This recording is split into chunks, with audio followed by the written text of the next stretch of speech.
स्वागत है आपका मेरे चैनल पर मार्केट की इन्फॉर्मेशन पर लेकर आया पूरी शानदार वीडियो। कल सेंसेक्स के बारे में बात की थी हमने और सेंसेक्स जो है आपके कहाँ पर चला गया 61,000 के प्लस में चला गया। चलिए इसको तो अब आप हटाते हैं साइड में, लेकिन आज की जो सबसे हाईलाइट न्यूज़ है वो है एचडीएफसी बैंक को मिली विलय की मंजूरी। मैं आपको बता देता हूँ, मैंने आपको ये वीडियो पहले भी बता दिया था कि पेड ग्रुप के अंदर में मैंने ये चीज़ जो है 2 से 3 दिन पहले ही क्लियर कर दी थी और आपको दिखाया भी था मैंने यूट्यूब वीडियो के अंदर में। उसके अलावा मैं बताऊंगा कि भारत की इकोनॉमी कितनी अच्छी होने वाली है और सेंसेक्स कहाँ जाने वाला है।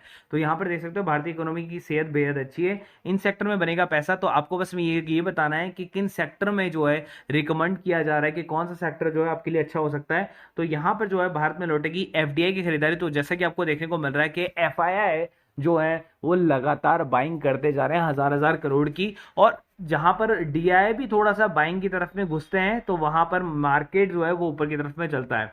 ठीक है, अर्निंग में हल्का सा बूस्ट आता हुआ आपको देखने को मिल रहा है। इंडिया में जो है मनी मेकिंग की जो स्टोरी है वो काफी अच्छी होने वाली है, और यहाँ पर रामदेव अग्रवाल जो इकोनॉमी में टॉप लाइन मोमेंटम नजर आते हुए देखने को मिल रही है। बैंकिंग सेक्टर में अच्छी तेजी की उम्मीद, क्योंकि बैंकिंग जो होता है, देखिए बैंकिंग जब ऊपर जाएगा ना तो आपकी इकोनॉमी डेफिनेटली ऊपर जाती है। तो बैंक तो हमेशा ऊपर रहेंगे। तो उसके अंदर में मैंने आपको बताया भी था कि एसबीआई को आप वहां पे कंसिडर कर सकते हैं फॉर लॉन्ग टर्म के लिए, आईसीआईसीआई को। और वहां पर आपको अगर सेकंड मतलब एक और प्रायोरिटी में अगर कोई बैंक चाहिए और भी, तो वहां पर एचडीएफसी का बैंक अब आ चुका है, क्योंकि एचडीएफसी बैंक को आप खरीद सकते हैं। लेकिन मैं चाहता हूं कि एचडीएफसी के लिए मैं आपको बेटर सॉल्यूशन रिकमेंड करूं। और सुस्त रहती है आईटी सेक्टर की चाल, तो आईटी सेक्टर की चाल अभी सुस्त रहेगी, लेकिन आप सोचो जब सारा काम ही एआई पर होगा, जब एआई को संभालने के लिए लोग चाहिए रहेंगे, तो वो कौन होंगे? आईटी वाले ही तो लोग होंगे। तो आज अगर आपको आईटी वालों की कमी अगर महसूस है, ठीक है, लेकिन अगर आगे आने वाले टाइम में जब यही लोग जो है आपके लिए ही काम करने वाले हैं, क्योंकि सारा काम जो है आर्टिफिशियल इंटेलिजेंस पर आ जाएगा,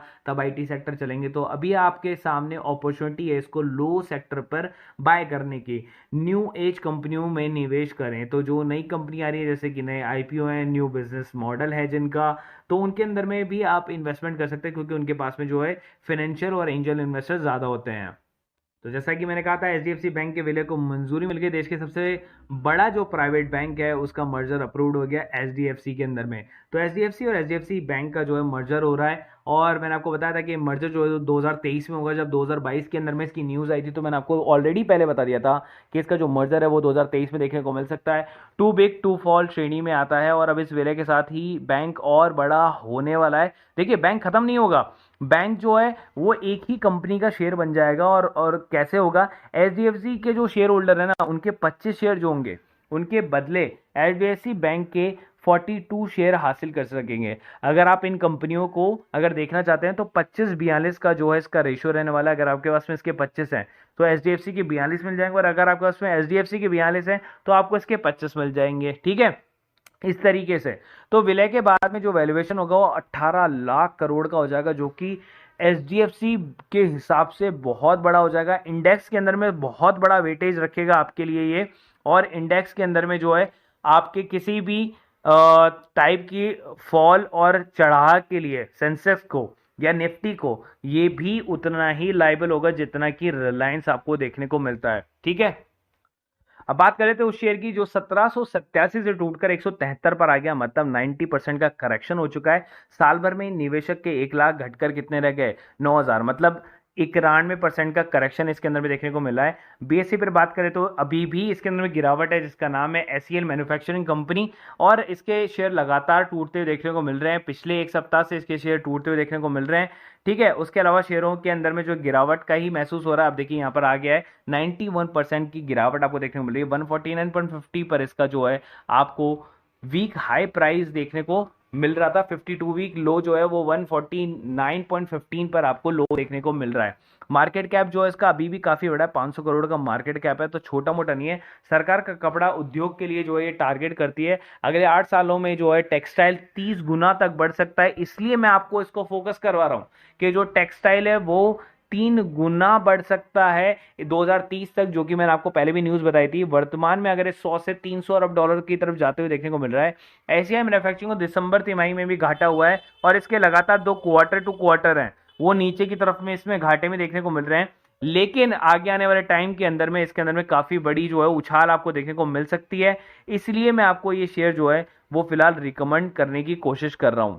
अब इस कंपनी के अंदर में पॉजिटिव पॉइंट क्या है, मैं वो भी बात करने की कोशिश करूंगा। तो पॉजिटिव पॉइंट मैं आपको बता देता हूँ। सबसे पहला, कंपनी अगर गिरती जा रही है तो उसका रिटर्न ऑन कैपिटल एम्प्लॉयड और इक्विटी तो काफी खराब ही होगा। लेकिन अगर मैं क्वार्टरली की बात करूं तो एक क्वार्टर पर देखिए ये 5200 करोड़ का प्रॉफिट भी जनरेट कर सकती है, अगर बाकी क्वार्टर अगर इसके इतने अच्छे नहीं रहे तो। चलिए नेट प्रॉफिट क्वार्टर की बात करें तो जहां पर इसने इतना लॉस किया वहां पर इसने एक साल में रिकवर भी किया है। तो इसका मतलब क्या है कि कंपनी रिकवर भी कर सकती है। एक तो ये पोटेंशियल है। दूसरा पोटेंशियल क्या है कंपनी के अंदर में, जहां पर प्रोमोटर 18% से हुआ करते थे वहां सडनली 2021 में 75% हो चुके हैं। अब आप देख सकते हैं 75% ही चल रहे हैं। उसके अलावा डीआई जो बिल्कुल भी नहीं थे 25% डीआई आ गए। तो पब्लिक के पास तो भैया 2% ही लोग हैं। तो मैं यही कह रहा हूं कि आपके पास में अपॉर्चुनिटी शेयर को बाय करने की बहुत ही लो प्राइस के अंदर में, जहां पर टेक्सटाइल के बारे में आपको ऑलरेडी न्यूज है। और डीआईएस अगर घुसे हैं तो डीआईएस का मतलब क्या, बैंकिंग सेक्टर अगर घुसा है तो जरूर से इसके अंदर में काफी अच्छा प्रदर्शन देखने को मिलेगा। यहां पर एफआईएस ने सील किया था जिसको डीआईएस ने पूरी तरह से ऑप्ट किया था। वहीं पर मैं बात करूं आपके ही किसी फेवरेट शेयर की जिसका 105 प्राइस से टूटकर 25 पर आ गया, मतलब 75% का डिस्काउंट है। वैसे अगर फिगर वाइज बात करें तो 76% का डिस्काउंट आपको देखने को यहाँ पर मिल जाता है। 4 महीने में जो 1 लाख है वो 25,000 रुपये ही रह गए थे, जिसका नाम है पीसी ज्वेलर्स। पीसी ज्वेलर्स ने आपको काफी अच्छा मोमेंटम दिया था एक टाइम पे, लेकिन फिर गिरावट का दौर जारी आ रहा है और स्टॉक जो है वो अपने हाई से 125 रुपए के हाई से नीचे की तरफ में आ गया है। और यहाँ पर आपको अभी भी गिरावट देखने को मिल रही है। फिलहाल प्रमोटर्स की हिस्सेदारी जो इसके अंदर में 54% है, ठीक है, जो कि काफी अच्छा है। और ज्वेलरीज के मामले में बात करें तो यहां पर अभी पीसी ज्वेलर्स जो है वो बियरिश स्टॉक की श्रेणी में आता है। पिछले 2 वर्षों के अंदर में जो इसका रिटर्न कैपिटल और इक्विटी जो है वो काफी नीचे रहा हुआ है। नेट प्रॉफिट के अंदर में भी गिरावट आई है। हालांकि इसी के अंदर में नहीं, अगर मैं बात करूं तो टाइटन का शेयर भी तो नीचे गिरा था, तो इसका मतलब टाइटन भी खराब हो गया। अब वहां से कल्याण ज्वेलर्स के शेयर को देखोगे तो वो भी अपने हाई से 130 रुपए के उससे नीचे की तरफ में आ गया था, तो क्या वो भी खराब हो गया? तो ऐसा नहीं है। पीसी ज्वेलर्स के अंदर में अभी भी जो है आपको पोटेंशियल बाकी, बिकॉज ज्वेलरी लाइन जो है वो हमेशा बढ़िया ही आपको रिटर्न देती है। लेकिन अगर आप इसके अंदर फंसे हुए तो मैं आपको ये बोलूंगा कि आप बेचे ना, आप इसको होल्ड करके चले, क्योंकि ऑलरेडी आप जो है 75% के करेक्शन पर आ गए, जहां पर आपका पैसा ऑलमोस्ट जीरो की तरफ में जा रहा है। तो अगर आप इसको यहां से निकालते हैं तो आप जो गैम्बल खेल सकते हैं वो गैम्बल नहीं खेल पाएंगे। तो जो लोग पहले से फंसे हुए हैं ना, केवल वही लोग होल्ड करके रखें, नए लोग अभी इन्वेस्टमेंट ना करें। यहाँ पर एफ जो है वो थोड़ा थोड़ा सा है, मतलब लगभग, और डीआईएस भी जो है लगभग 1.5% के आसपास में आपको देखने को फिलहाल मिल रहे हैं। कंपनी के ऊपर में बोरोइंग्स है, लगभग 3500 करोड़ रुपए की बोरोइंग्स आपको कंपनी के ऊपर में देखने को मिल जाती है। सॉरी, हाँ 3500 करोड़ की बोरोइंग्स है, लेकिन 3500 करोड़ का ही रिजर्व है। तो ऑलमोस्ट कंपनी के पास में उतना रिजर्व पड़ा हुआ है जितना कि कंपनी को अपने लॉस चुकाने के लिए चाहिए। यहाँ पर 400 करोड़ का लॉस था जो कि -74 करोड़ रह गया। तो इसका मतलब क्या है कि कंपनी जो है वो बेसिकली क्या है कि ऊपर तो आ ही सकती है यहाँ से। और जो मार्केट कैप है वो भी 1000 करोड़ की तरफ में देखने को मिल रहा। तो आपको यहाँ पर तो ये है कि कंपनी छोटी मोटी नहीं है और कोई भी मतलब इसको ऑपरेटर जो है ऑपरेट नहीं कर सकता है। तो यहाँ पर सारी चीज़ें रियल वैल्यू में ही चलने वाली हैं।